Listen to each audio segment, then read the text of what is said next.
It was about 2-3 years later, maybe not even quite that long, that we were hit by HIV/AIDS.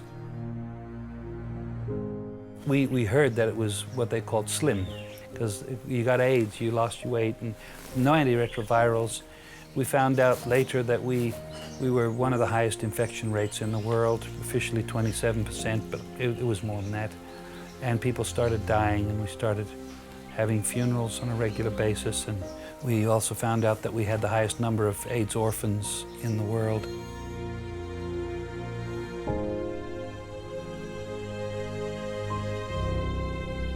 We had a young man who lived in a town called Luero.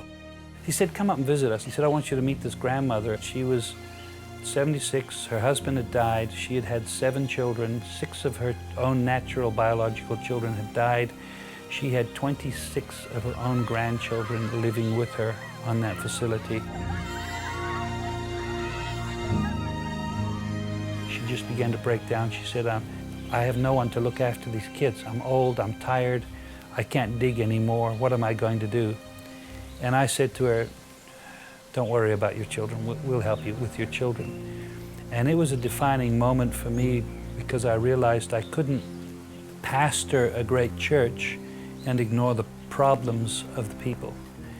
And it was during that time that God began to very clearly speak to me and one day said to me, he said, Gary, I want you to look after my children. He didn't say the children, he said my children.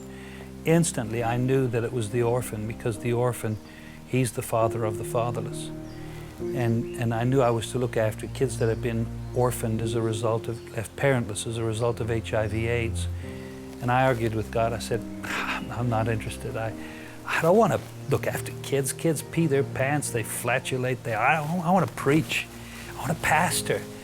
And Jesus said to me, he said, I didn't send you to Uganda to do what you want. I sent you to Uganda to do what I want, look after my children.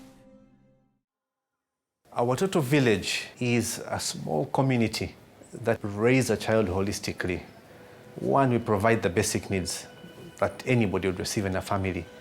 You have shelter, you have medical care, you have food, but above all, you have a parent.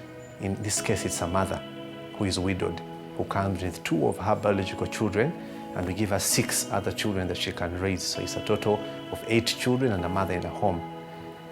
Besides that home atmosphere, there's a school that children can go to, right from kindergarten, into primary, into high school, into vocational. Plus 11 plus 12. Model.